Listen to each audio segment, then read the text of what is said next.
새신자 양육 과정을 이제 지금 이제 마무리 단계에 접어들었기 때문에 가장 중요한 것이 부활, 그 다음에 승천, 그 다음에 재림에 관한 이 세 가지 항목이 지금 기성교계에서 너무 혼란스러운 가운데 있어서 이런 것들을 잘 정리하려고 그럽니다. 사실은 이런 것은 이제 기성교계에서 늘상 듣던 것과는 너무 다른 증거들이기 때문에 정신을 집중해서 들으시고, 그 다음에 이제 말씀이 그런가 해서 성경을 늘 묵상하고 성경에 이제 그렇다 이렇게 되어 있으면 그것을 믿으셔야 됩니다. 이제 기성교계는 이렇게 말하는데 이런 건 어떤 사람의 그 교리 이런 것은 과감하게 다 버릴 수 있는 담대함이 필요합니다. 지금부터는 상당히 어려운 부분에 이제 들어가는 거예요. 자, 오늘 제목은 구름을 타고 오시리라는 예언에 대해서 지금부터 말씀을 참고합니다. 자, 인용한 말씀 같이 읽겠습니다. 마태복음 24장 30절로 31절 읽습니다. 이 양이 많아서 빨리빨리 하셔야 되겠어요. 자, 읽습니다. 그날 환난 후에 즉시 해가 어두워진 구름을 타고 인자가 구름을 타고 능력과 영광으로 오는 것을 보리라 입니다. 그때라고 한 것은 이제 앞에서 주의 오심과 세상 끝에는 무슨 징조가 있겠습니까? 라고 제자들이 질문했기 때문에 지금 이 답변은 누구에게 하는 답변이에요? 제자들이 질문했으니까 제자들에게 하는 답변이죠. 앞으로 26장에도 이 말씀이 또 나오는데 누구에게 말씀하시느냐에 똑같은 말을 해도 그것이 전혀 다르게 적용되기 때문에 지금 이걸 이해를 하셔야 됩니다. 무슨 징조가 있겠습니까? 라고 물어봤잖아요. 앞에 제자들이 주여 주의 임하심과 세상 끝에는 무슨 징조가 있사오리까? 라고 물었기 때문에 거기에 대한 답변을 하시는 거잖아요. 제자들의 질문에 대한 답변이에요. 그런데 그때 주의 임하실 때죠. 그러니까 인자의 징조가 하늘에서 보이겠고, 그때 땅의 모든 족속들이 통곡하며, 그들이라고 했으니까 땅의 모든 족속들이겠죠. 인자가 구름을 타고 능력과 큰 영광으로 오는 것을 본다, 이렇게 예언을 하셨습니다. 이번에는 마태복음 26장 63절로 64절 읽겠습니다. 26장 63절 64절 같이 읽습니다. 예수님을 결박해다가 그 앞에다 세워놓고 지금 신문하는 말입니다. 그 신문하는 내용이 네가 하나님의 아들 그리스도인지 우리에게 라고 그랬는데, 이건 대제사장들 두 사람만 있는 말이 아니고 공회회를 개최하고서 공개적인 재판석상에서 재판을 하고 있다, 그런 말이에요. 예수께서 가라사대 자, 이번에는 누구에게 하신 말씀이에요? 대제사장들과 공의회 의원들에게 하는 말씀이에요. 아까 마태복음 24장에서는 누구한테 하는 말이에요? 제자들에게 하는 말이에요. 똑같은 말씀을 해서 구름을 타고 오신다는 얘기를 같이 한 거죠. 그런데 제자들에게 하신 말씀과 유대교의 공의회 의원들에게 하신 말씀은 적용이 달라지기 때문에 이건 이제 자, 데살로니가전서 4장 16절 17절 읽겠습니다. 제자들에게 하신 말씀은 은혜의 영으로 오실 것을, 구원의 주로 오실 것을 예언하신 거예요. 유대교 지도자들에게 하신 말씀 똑같은 말이지만 그들에게 하신 말씀은 심판하는 영, 원수들에게는 심판의 영으로 심판주로 오실 것에 대해서 하신 말씀이에요. 똑같은 구름을 타고 오시는데 제자들에게는 구원하러 오시는 거고 대적자들에게는 심판하러 오시는 거다. 말씀의 적용이 이제 달라지는 거기 때문에 이걸 잘 이해가 필요합니다. 데살로니가전서 4장 16절로 17절 읽습니다. 자, 여기 보면 주께서 호령과 천사장의 소리와 하나님의 나팔로 신이 하늘로조차 강림하신다 이렇게 표현을 하셨고, 아까 마태복음에서는 천사들을 보내리니 천사들이 나팔소리와 함께 오신다 이렇게 했죠. 그런데 여기에서는 주께서 호령과 천사장의 소리와 하나님의 나팔로 친히 오신다. 여기에서는 친이라는 말이 추가됐어요. 천사들이 나팔을 부는 것이 곧 주님이 친히 오시는 거겠죠. 그러니까 그 나팔 소리가 주님의 하나님의 나팔이겠죠. 하나님의 나팔 천사장의 호령이 될 거예요. 자, 그래 이제 하늘로조차 강림하시리니 그리스도 안에서 죽은 자들이 먼저 일어나고 그 후에 우리 살아남은 자도 저희와 함께, 먼저 일어난 자들과 함께 그 말이 되겠죠. 구름 속으로 끌어올려서 공중에서 주를 영접하게 하신다 그랬습니다. 이때 오시는 주님은 구원 주로 오시는 주님이죠. 이때 오시는 주님은 계시록 이번에는 반대로 이제 1장 7절 읽겠습니다. 계시록 1장 7절. 자, 빨리빨리 찾아 읽어야 되겠어요. 양이 많네. 그랬어요. 이 말씀은 마태복음 26장에서 하신 말씀을 적용하는 말씀이에요. 계시록 1장 7절 말씀은 똑같이 구름 타고 오신다고 하셨지만 누구에게 말씀하실 때는 구원하러 오시는 주님을 말씀하신 것이고, 누구에게 말씀하실 때는 심판하러 오시는 심판의 영으로, 은혜의 영으로 오시는 것도 구름 타고 오신다고 그랬고, 심판의 영으로 오시는 것도 구름 타고 오신다 그랬어요. 그런데 이제 구름 타고 온다라는 이제 비유의 그 표현들은 구약 성경에 시내산에 오실 때는 깜깜한 흑암과 유암의 구름을 타고 시내산에 강림하셨죠. 제자들이 세 시자를 데리고 높은 산에 올라가셨을 때는 흰 구름을 타고 오셨었어요. 이제 제자들에게 보이실 때는 흰 구름을 타고 오시는 주님으로 계시를 하셨고, 심판의 말씀을 선언하시러 오실 때는 어두운 구름을 타고 오시는 것으로 이렇게 비유를 해놨습니다. 이런 것에 대한 이해가 필요합니다. 그러니까 구름을 타고 오신다 했다 해가지고 그냥 허공에 떠다니는 아무 구름이나 뭐 이렇게 그런 말을 생각하시면 안 된다라는 걸 이제 오늘 인식을 확실하게 하셔야 되겠습니다. 자, 인용한 말씀을 빨리빨리 읽어나가겠습니다. 계시록 3장 12절 21장 2절 10절 이 말씀은 하늘의 하나님께로부터 내려오는 거룩한 성 새 예루살렘에 관한 말씀이에요. 주님이 구름 타고 오신다고 그랬지만 실제로 계시록에서는 거룩한 성 새 예루살렘이 내려온다고 그랬으니까 거룩한 성 새 예루살렘에 들어간 이기는 자들이 주님과 함께 오는 구름이 되겠죠. 주님이 다시 오실 때는 성도들과 함께 오신다고도 데살로니가서에는 이렇게 돼 있는데, 사실은 완성에 가서는 하늘의 하나님께로부터 내려오는 거룩한 성 새 예루살렘이 내려오신다 이렇게 돼 있기 때문에 여기에 대한 이해가 필요해요. 자, 그러면 하늘의 새 예루살렘과 땅의 예루살렘이 있을 것이고, 하늘의 시온산과 땅의 시내산이 있을 거예요. 땅의 시내산에 모인 백성들에게는 심판의 영으로 오는 거죠. 하늘의 시온산에 올라간 자들에게는 구원주로 오시는 거예요. 똑같이. 그런데 구름 타고 온다고 이렇게 해놨단 말이에요. 다른 또 표현에서는 물 없는 구름과 비를, 은혜의 단비를 내려주시는 구름 얘기로 비유를 또 해놨어요. 그게 땅을 적셔주는 은혜의 단비를 내리는 구름을 타고 오시는 주님은 구원자로 오시는 주님이겠죠. 그런데 이제 거짓의 영,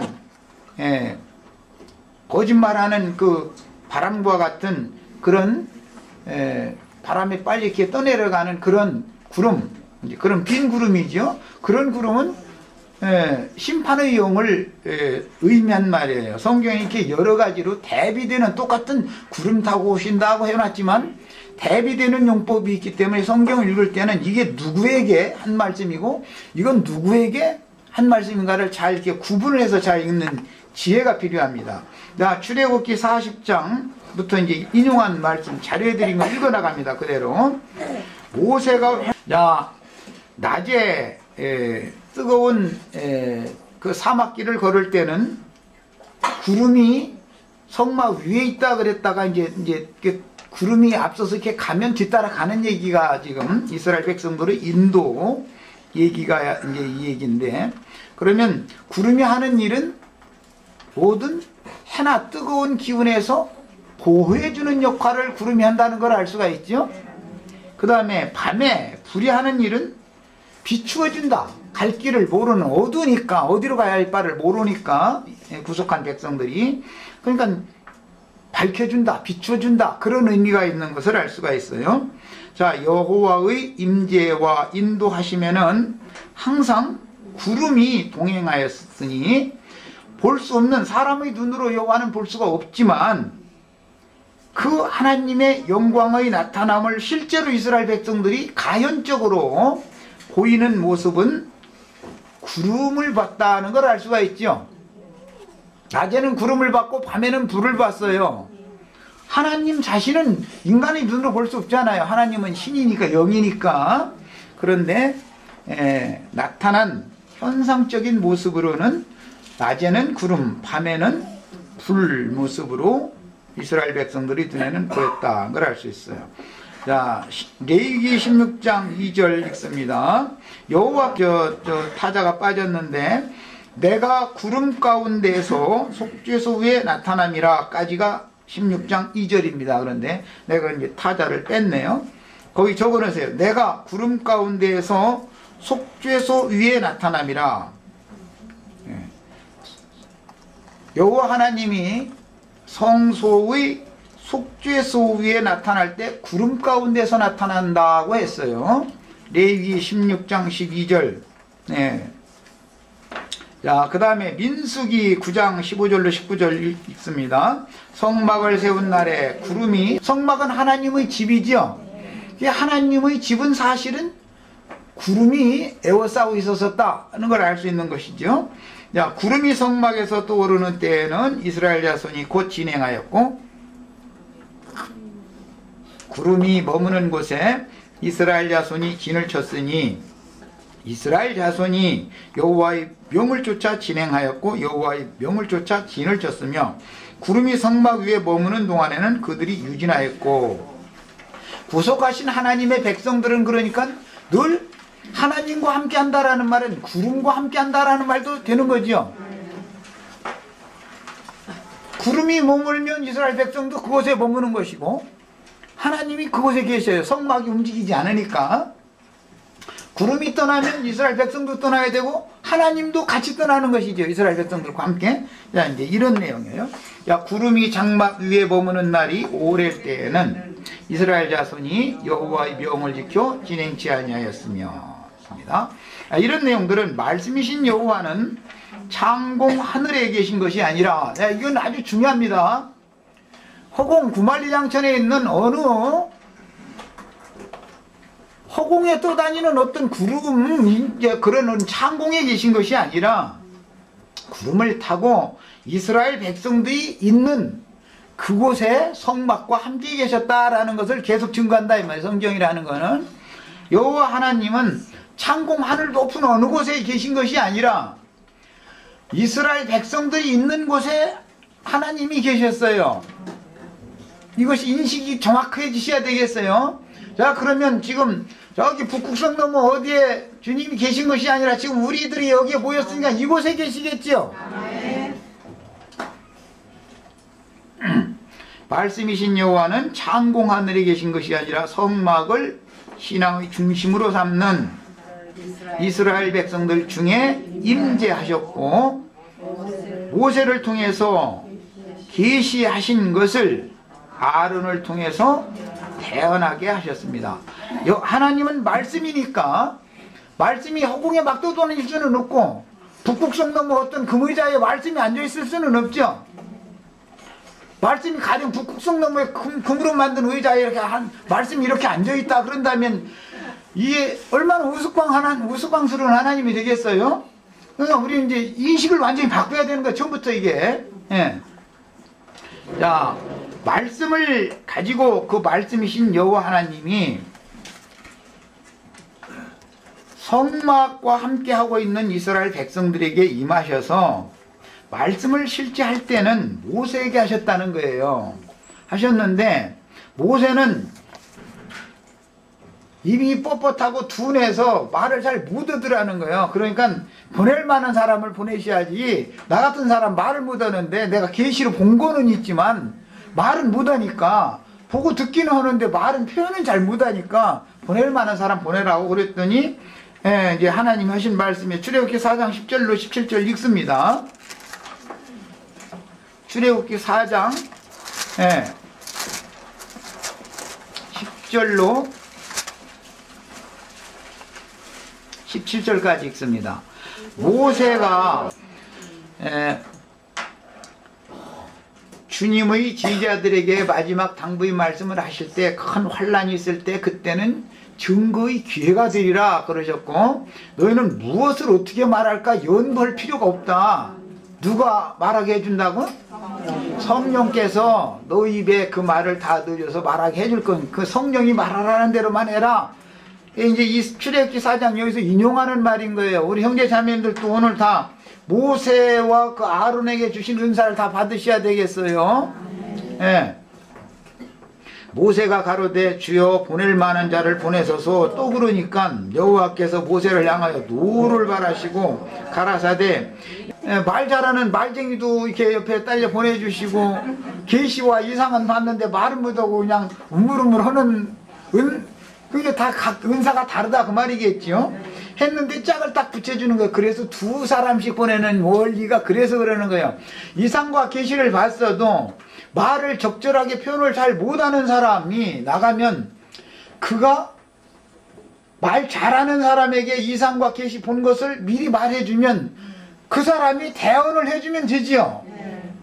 뭐 나는 해도 이제 우리 이영호 형제 잘 설명하면 된다 이런 말이에요. 말하자면 이제 그래서 이것은 둘씩 보냈다라는 말이, 물론 이제 물리적으로도 두 사람씩 이렇게 이제 짝을 지어서 보냅니다. 이것은 한 사람이 어떤 걸 말을 했는데, 먼저 말을 하는데 그 세부적인 거, 좀 더 보충 설명한 거, 이런 것을 옆에 사람이 해주면 훨씬 더 증거가 확실해지게 되겠죠. 그런 면도 있지만, 예수님이 이 땅에 오셨을 때 혼자 온 게 아니라 둘이 오셨죠. 아버지와 아들이 함께 오셨죠. 나중에 이제 사도들이 증거할 때는 성령까지 세 분이 말씀하시는 거예요. 사도들이 증거는 그러니까. 그래 이제 둘이라 셋이 한다 이래요. 베드로가 말하지만 아버지와 아들과 성령이 말하는 거다 이 말이에요. 그런 뜻을 잘 이해를 하셔야 되겠어요. 자, 그 다음에 그가 너를 만나러 오나니 그가 너를 볼 때 마음이 기뻐할 것이라. 너는 그에게 말하고 그 입에 말을 주라. 내가 모세는 계시와 이상을 통해서 보고 듣고 그것을 아론에게 말해주면 아론은 유효적절하게 백성들에게 설명을 잘해서 하나님이 모세에게 계시하신 내용을 차차 없이 오차 없이 잘 말해낼 수 있게 하셨다 이 말이겠죠. 자, 그래서 이제 계시록 마지막에 가면 대언의 영이라는 말이 나오죠. 선지자들의 영의 하나님, 대언의 영이란 말이야. 자, 민수기 다시 이제 또 자료로 또 갑니다. 왜 주님 구름 타고 온다는 얘기하다가 갑자기 뭐 대언의 영 얘기하는가 이렇게 생각하시지 말고 잘 연관성을 생각해 보셔야 돼요. 구름 속에서 하나님이 말씀하신다고 그랬는데 저기 뭐 허공 속에서 말씀하신다라는 말이 아닐 거 아니에요. 자, 민수기 9장 20절 혹시 구름이 그 다음에 21절 22절까지 쭉 있습니다. 혹시 구름 그랬어요. 자, 이건 이제 실제적인 상황을 이제 설명을 합니다. 그때 당시는 구약 시대니까 광야의 성막을 구름이 와서 이렇게 에워싼 거예요. 구름이 덮인 거예요. 자, 그 참성막은 예수님이지요. 예수님이 어디 다닐 때는 예수님 혼자 다닐 것 같아요. 천천만만의 수종 천사들이 이렇게 에워싸고 옹유하고 다닐 것 같아요. 그 말이죠. 예수님이 이 땅에서 하나님의 아버지의 말씀을 증거하러 다니실 때 예수님 혼자 다닌 게 아닙니다. 구름과 같이 다녔어요. 예수님이 계신 곳에는 수종천사들이, 구름 같은 수종천사들이 함께 다닌다 이 말이에요. 늘. 예. 그 예수님은 복음을 전하러 오신 것이지 무슨 세상에 놀러 온 게 아니잖아요. 예. 자, 이런 것을 생각을 해보셔야 되겠어요. 자, 그래서 이스라엘 백성 중에 임재해 계신 하나님은 늘 구름과 함께 임재하셨다. 예. 이걸 알 수가 있습니다. 자, 이번에는 저 아래 읽겠습니다. 민수기 14장 14절 읽습니다. 11장 25절 안 읽었네. 예, 민수기 11장 25절 읽습니다. 자, 아까 모세에게 계시된 모든 말씀은 아론에게 줘서 대언을 하게 했죠. 한 것처럼 여호와께서 구름 가운데 강림을, 이제 시내산에 강림하시는 얘기를 말하는 거 이거예요. 지금 시내산에 강림을 하셨는데 이스라엘의 존귀한 자 70장로들이 모세와 함께 산에 올라갔죠. 그런데 그 장로들은 사실은 산중턱에만 갔습니다. 산 꼭대기에는 모세 혼자 갔죠. 예, 모세에게 말씀하셔야 되겠죠. 꼭대기에서 만나서 말씀하시는 분이니까. 이제 모세는 내려 중간쯤에 있는 70장로들에게 말을 해주면 70장로들도 모세가 말하는 말과 같은 말을 할 수가 있더라는 거예요. 예언을 똑같이. 그런데 이제 70장로들의 특징은 모세처럼 끊임없이 말씀을 하는 것이 아니라 그 신의 임재가 떠나면 예언을 못하는 거예요. 모세는 끊임없이 주님과 함께 있었기 때문에 계시를 계속 받아왔는데 모세를 통해서 들어야만 하는 사람도 있었다 이 말이에요. 말하자면 이제 자, 이번에는 이제 14장 14절 읽습니다. 됐습니다. 그 다음에 42절 읽습니다. 회중이 모여 모세 음악을 덮은 상태가 여호와의 영광이 나타난 상태인 것을 알 수 있죠. 예수님이 이 땅에 오셔서 예수님의 말씀을 들은 사부들이 보기에는 독생하신 아들로 말미암아 하나님의 영광이 나타났죠. 하나님의 영광이 실제 나타난 것은 독생하신 예수 그리스도의 말씀을 통해서 나타난 것이지만 예수님이 혼자 계셨던 것이 아니고 예수님을 수종드는 많은 천사들이 함께 있었어요. 하나님의 수종천사들은 하나님의 영광을 표현하는 직무를 한다 이 말이에요. 우리 형제 자매님들이 온전한 구원을 이루어서 하나님의 보좌에서 세세토록 하나님을 가려 이제 섬기며 모든 생물을 다스리는 권위를 행한다. 그 말은 하나님의 영광 보좌를 수직하는 직무를 맡는다 그 말이지요. 하늘 천사들은 하나님의 영광을 수직하는 직무가 있다 이 말이지요. 자, 예창조에서는 창조된 천사들을 통해서 영광을 받으셨지만 오는 새 세상에서는 우리 형제 자매님들이 그 직무를 하게 된다 그 말이에요. 자, 신명기 1장 33절 그는 너희 앞에 행한 자 아니라 5장 22절 여호와께서 할 때를 말하는 거예요. 큰 음성으로 너희 종의 이름 하나님의 나팔과 천사장의 호령이지요. 신약에서는 하나님이 큰 음성으로 하나님의 말씀을 신약에서는 하나님의 나팔이라고 그랬잖아요. 그 표상적으로는 이제 하늘에서 이제 흑암이 가득한 그런 구름 속에서 불빛이 번쩍번쩍해 가면서 천둥을 쳤다 이제 이런 말인데 그건 형상화시킨 표현일 뿐인 것이고 실제로는 뭐 천둥소리 난다 해가지고 하나님이 노한 말씀은 아니잖아요. 그냥 표현을 할 때 하나님의 나팔 천사장의 호령소리다 이렇게 표현을 한 것이지요.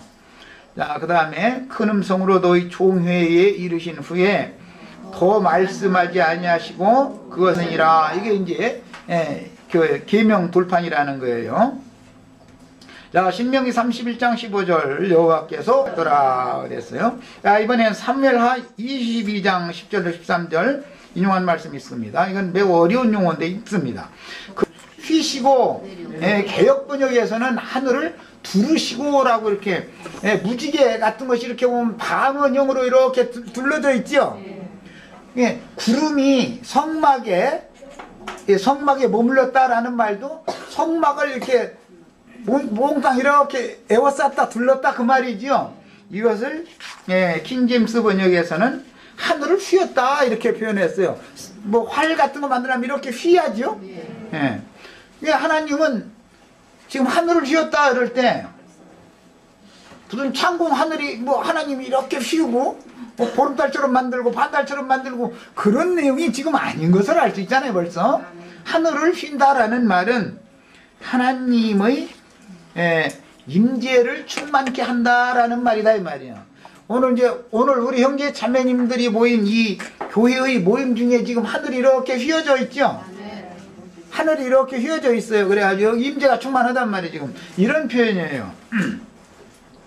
자, 휘시고 내려오시니, 내려온다는 건 파루시아라는 말, 임재란 말이에요. 원래는 임한다.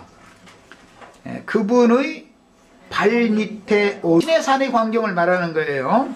그분께서 그룹을 타고 나심에 이건 날아서 임하셨다 그 말이에요. 날았다 나셨다 그랬는데 나르심에 그 말이에요. 뭘 타고 나르셨어요? 구름을 타고 나르셨는데 실제 말할 때는 그룹을 타고 나르셨다라고 표현을 했어요. 그러니까 구름과 그룹은 같은 개념인 것을 알 수 있죠. 그 다음에 바람의 날개들 위에서 보이셨도다. 이게 이제 시편 104편 3절에도 재인용이 되는데, 바람 날개라는 말은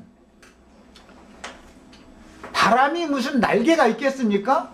바람이 휙 하고 지나가면 바람의 그 전반경의 그 양사이드, 양가를 말하는 말이죠.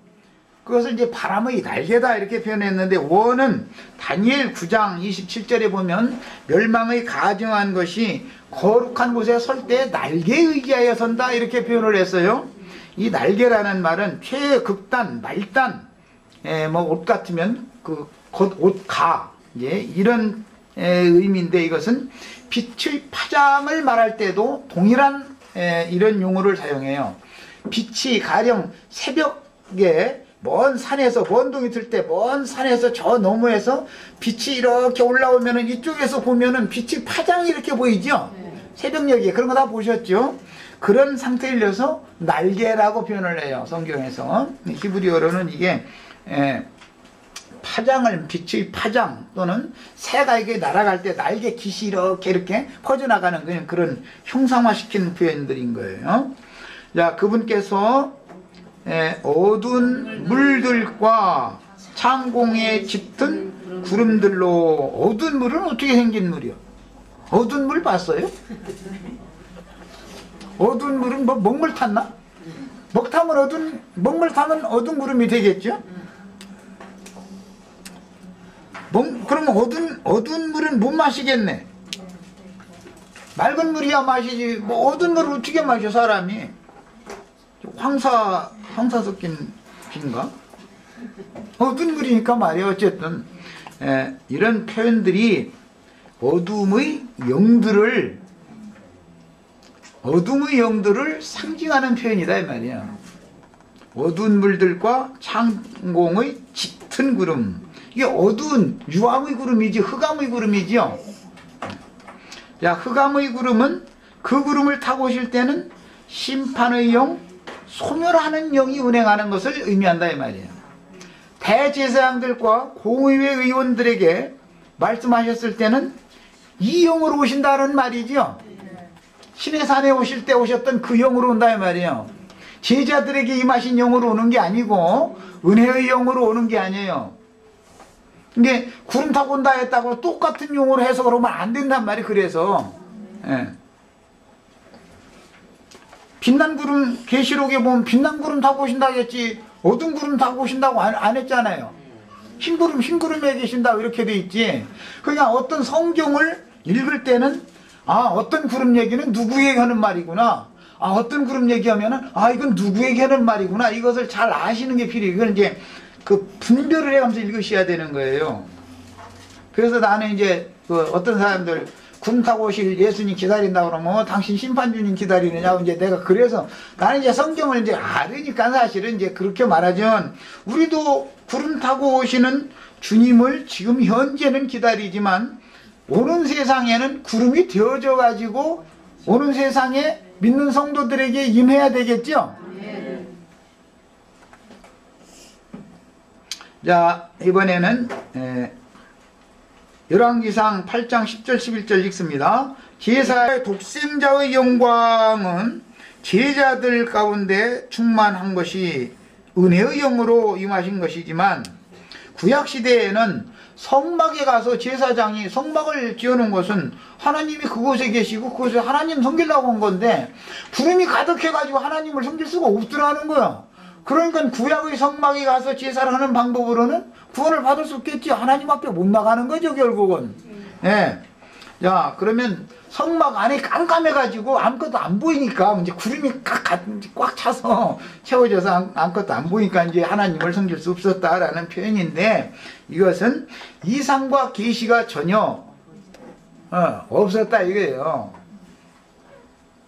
오늘 우리 형제 자매님들에게는 참 성전이신 그리스도의 몸된 교회 안에, 거룩하고 흠이 없는 영광스러운 교회 안에 하나님의 영광이 충만해야 된단 말이에요. 오늘 이런 말씀을 나누는 이 모임 중에 지금 하나님이 충만하게 임재하시고 우리 형제 자매님들을 통해서 영광을 받으셔야 된단 말이에요. 죽은 다음에 어디 저 북극성 넘어가서 하나님께 영광 돌리려고 하지 말고, 그런 일은 있을 수가 없는 일이니까 말이에요.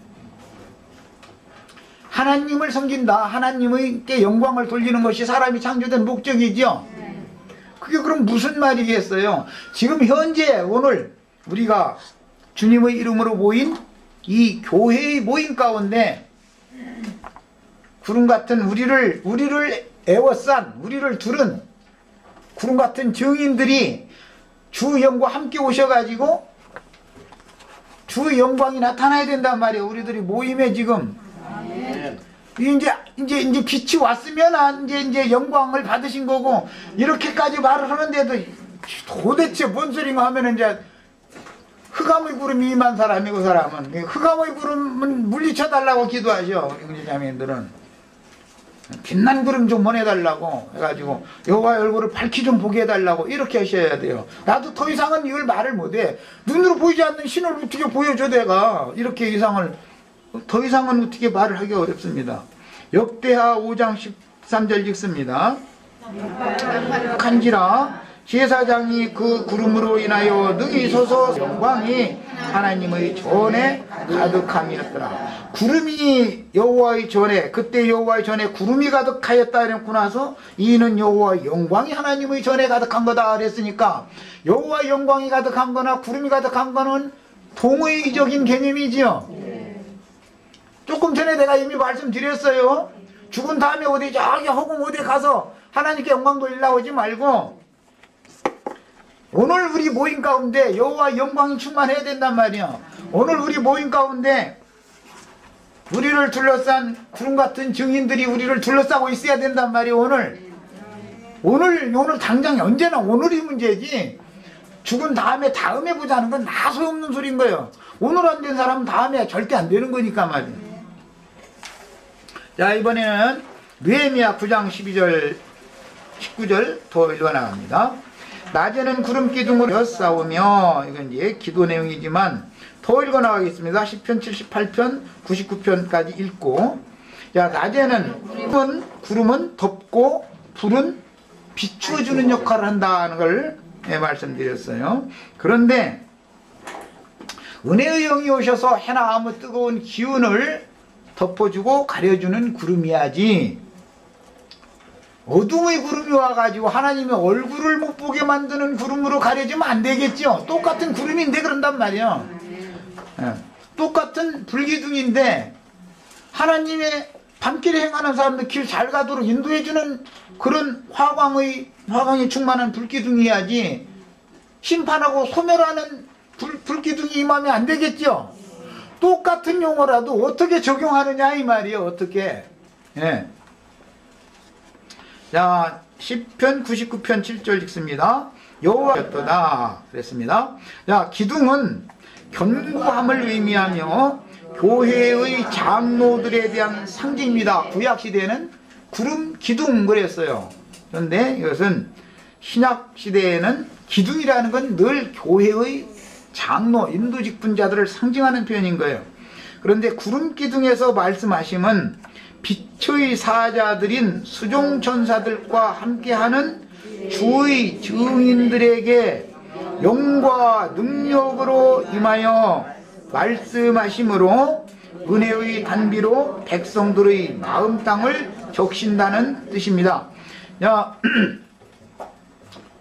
주님께서 구름을 타고 그분의 성막에 임하신다, 또는 구름 속에서 말씀하신다, 여러 가지의 표현들이 있는데 이건 모두 구름 기둥, 불기둥 가운데서 어떻게 말씀하시겠는가? 그거는 주님의 증인들에게 앞선 증인들의 영들이 그들이 생존 세계에서 받았던 그 심령과 그 능력을 가지고 그 사역을 했었기 때문에 그 영과 그 능력으로 임해서 말씀을 현상 세계에서 그 세대, 생존 세대의 사람들에게 가르쳐야 되는 장로들에게 애워쌌다. 이제 이것은 능력으로 옷 입혀준다. 이제 신약에서는 표현을 이렇게 했는데, 이렇게 임해서 그들을 통해서 대언을 하게 하는 것을 의미한다 말이에요. 대언과 하나님의 임하심은 늘 추수하는 증인들의 나팔소리와 하나님의 임하심은 늘 같은 개념인 거예요.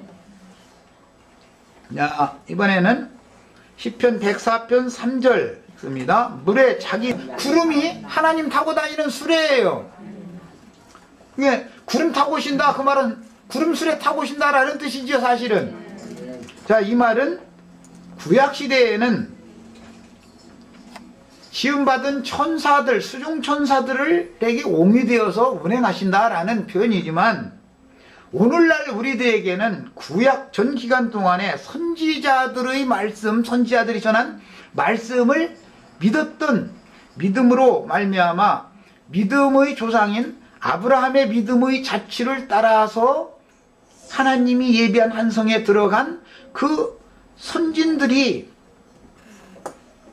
그들의 영들이 주의 성령과 함께 오늘 모임 가운데 우리들 가운데 지금 그분이 이렇게 성막을 두르고 계시다는 것이, 이거 이제 확실하게 깨달아져야 되겠어요. 그러면 어떻게 그럼 그분이 은혜의 영으로 이렇게 그분이 모든 시온산, 그분이 모든 말이라는 모든 산들 위에 여호와의 산의 전후에 하나님의 이제 충만히 임재한다 그랬는데, 그럼 어떻게 그렇게 하겠는가 그 말이요. 그걸 생각을 해보시기를 바래요. 반드시 하나님께서는 말씀을 가르쳐야 되는 어떤 종들에게 그분이 말씀을 맡길 때 이미 앞서서 그분의 말씀을 맡아가지고 그 사역을 하셨던 그분들의 영이 임해야, 이사야 선지자의 사역에 관한 말씀은 이사야서를 통해서 가르쳐야 될 것이고, 다니엘에게 임했던 그 영은 다니엘서를 통해서 가르쳐야 될 것인데, 그들에게 함께 하셨던 그 영이 그들의 영과 같이 와서 말씀을 현상적으로 현실 세계에서 가르치는 사람과 함께 하셔서 이상과 계시를 열어줘야 그 말을 할 수가 있다 그 말이에요. 이게 누가 가르치는 말은 그 사람이 하는 말이 아니죠. 예, 성령이 말하게 하시는 것을 따라서 증거를 하는 것이다 그 말이에요. 이런 걸 이렇게 할 때만 대언이라고 그러는 거예요. 자기 말을 하면 대언하는 게 아니죠. 자기 말을 직접 하는 말이지. 예. 자, 잠언서 25장 13절로 14절, 충성된 사자, 실제 성경에는 선물한다고 거짓 자랑하는 자는 비없는 구름과 같다 이렇게 표현했는데, 이것은 유다서 1장 12절에서 이 잠언서의 말씀을 인용한 건데, 그러면 선물한다고 거짓 자랑하는 자는 비없는 구름과 그 다음에 비없는 바람 같다. 이 말은 물 없는 구름인 사단의 사자로서 인간 세상에 와서 내가 구원을 준다, 나는 그리스도다 하는 그런 구원을 선물 받는다는 것은, 은사로 준다라는 말은 구원 준다라는 말인데, 그 이제 예수님이 이 말씀을 마태복음에서 인용할 때는 나는 그리스도라 한다라는 사람들이, 이 사람들은 전부 거짓증인들이죠. 이런 사람들은 비 없는 구름이요 바람 같다 그랬는데, 이 바람이라는 것은 뜬 구름 잡는다 그러고, 예? 속이는 바람, 거짓의 영을 말하는 거예요. 바람 같다 그럴 때 무슨 바람이냐, 이것은 속이는 바람, 뭐 바람 잡으면 다 소용없죠. 헛것이죠. 그런 개념이에요. 시간이 다 됐어요? 자, 그러면 잠시 쉬었다가 하겠습니다.